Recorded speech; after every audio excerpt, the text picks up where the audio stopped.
नमस्कार. सन्माननीय व्यासपीठ आणि इथे उपस्थित असलेल्या सर्वांनाच मी प्रिया गायकवाड सर्वप्रथम विनम्र अभिवादन करते. तारीख 7 ऑक्टोबर 2017. स्थळ चक्क विद्येचे माहेरघर वगैरे असलेले पुणे. 15-20 लोकांच्या जमावानं 4 कुत्र्यांना रॉकेल टाकून जिवंत जाळलं आणि 16 कुत्र्यांना अन्नात विष टाकून मारलं. कुत्र्यांचा सोडाच, त्या आधीच्या महिन्यात नांदेडमध्ये पाठीवर पाय देऊन आलेल्या सख्या भावानेच भर रस्त्यात बहिणीच्या पोटात चाकू खुपसून खून केला.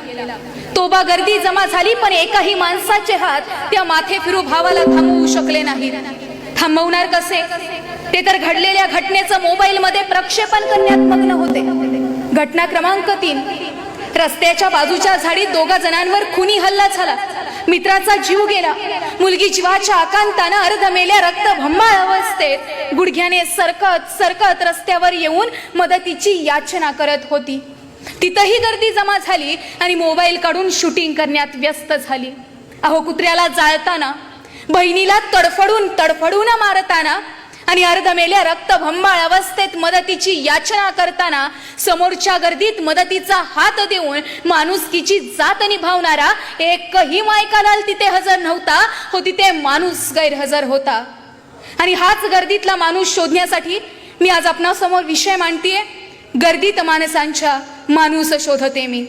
खरं तर कोणत्या तरी महान कवीनं असं म्हटलंय, बंदूक रक्षकांची बनवेल भक्ष आम्हा, झोपेल भयमुक्त अशी एकही रात नाही, माझाच देश आता माझ्यात राहत नाही, गर्दीत माणसांच्या माणूस जात नाही.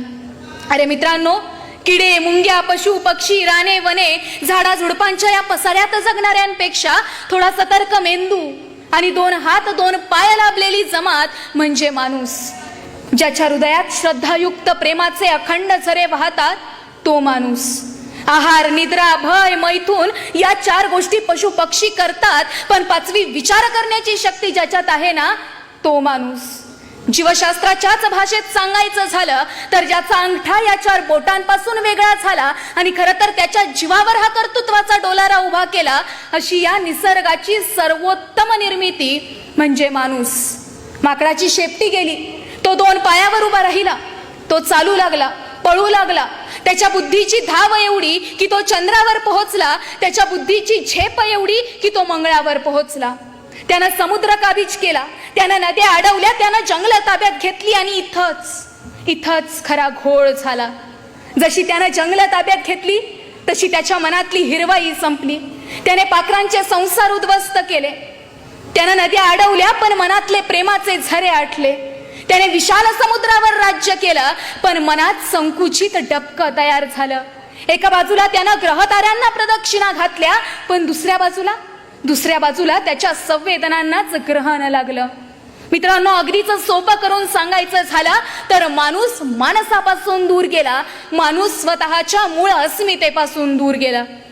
अहो, संध्याकाळच्या जेवणावेळी घासातला घास बाजूला काढून वाटीभर भाजी शेजाऱ्याच्या घरी नेऊन देणारी पिढीच आज मुळात थकलीये.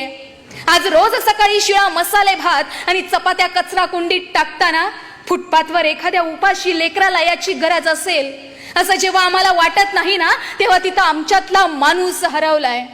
आणि इथेच पाडगावकर म्हणतात, या झोपड्यात आली वाहूनही गटारे, चिखलात हुंदक्याच्या माणूस शोधतो मी, कोलाहलात साऱ्या माणूस शोधतो मी, गर्दीत माणसांच्या माणूस शोधतो मी. अहो, आज कोणतंही वर्तमानपत्र काढा, कोणतंही न्यूज चॅनल लावा, व्हॉट्सअप ओपन करा, फेसबुक लॉग इन करा, तुम्हाला प्रचंड गर्दी दिसेल ती माणसांची, जी गर्दी थंड असते आया बहिणींची आबरू लुटताना. एखादा दुर्दैवी अपघात होतो, रक्ताच्या थारोळ्यात माणसं तडफडतात, तिथंही गर्दी असते. ती गर्दी मग्न असते फोटो काढण्यात, शूटिंग करण्यात. अहो, एल्फिन्स्टनचा पूल पडतो, तिथंही गर्दी असते हजारोंची, पण ती गर्दी धुंदीत असते, माणसांना तुडवून, माणसांना चेंगरून स्वतःचा जीव वाचवण्यात.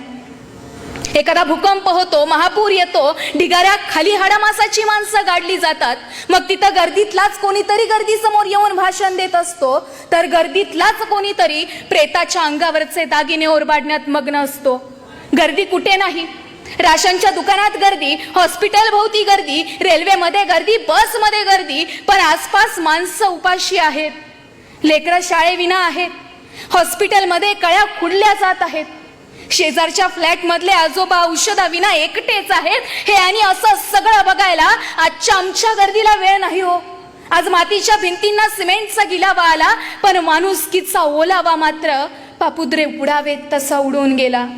फ्लॅट सिस्टीम मध्ये, अपार्टमेंट मध्ये माणसं घरानं जवळ आली, पण मनानं ती तेवढीच दुरावली गेली. आणि या सगळ्याचा परिणाम म्हणजे इथल्या माणसांची मनं मुरदाळ झाली. आणि म्हणून खरं तर आज या व्यासपीठावर हा विषय मांडण्याची गरज भासली.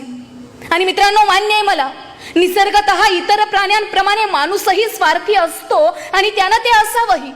पण आपलं भागल्यानंतर उरलेलं इतरांना देण्याची दानत माणूस सोडून सगळ्या प्राण्यांमध्ये असते. अहो, जंगलाचा राजा सिंह देखील स्वतःचं पोट भरल्यावर उरलेली शिकार इतर प्राण्यांसाठी ठेवून जातो. मुळात गर्दीत माणूस हरवण्याचं कारण माणसाचा हव्यास, माणसाचा लोभ. अडाणी बहिणाबाई याच माणसाला उद्देशून विचारतात, माणसा कधी होशील माणूस, लोभापायी झाला माणसाचा कानूस. पण मित्रांनो, एवढं सगळं जरी असलं तरी पुन्हा एकदा या भयानक गर्दीत माणसाला शोधावंच लागेल. आणि त्या माणसाची सुरुवात आपल्या स्वतःच्या अंतःकरणापासून करावी लागेल. जाती धर्माच्या या गर्दीत जो फक्त मी भारतीय आहे अशी ओळख देईल ना, तिथे सापडेल आम्हाला माणुसकी. एखादा मुलगा रस्त्यावरच्या चौकात भीक मागताना दिसेल आणि त्याच्या हातात जो पहिल्यांदा पाटी पेन्सिल देईल, तिथं सापडेल आम्हाला माणुसकी. जेव्हा प्रत्येक घर स्त्री जन्माच्या स्वागतासाठी सज्ज असेल, तिथं सापडेल आम्हाला माणुसकी. एखादं झाड विनाकारण तोडताना त्या झाडाला जो स्वतःच्या लेकरासारखा कवटाळून उभा राहील ना, तिथं सापडेल आम्हाला माणुसकी. हिंदू, मुस्लिम, शीख, ईसाई हे शब्द जेव्हा गाडले जातील या मातीत, तेव्हाच खऱ्या अर्थानं उगवून येईल इथं माणुसकी. आणि मग त्यानंतर पुन्हा कधीच या व्यासपीठावर हा विषय मांडण्याची गरज आम्हाला भासणार नाही. कारण त्यानंतर ती गर्दी असेल ती माणुसकीच्या माणसांची, अस्सल माणसांची. शेवटी नामदेव ढसाळ म्हणतात, चंद्र सूर्य फिके पडतील असे सचेत कार्य करा.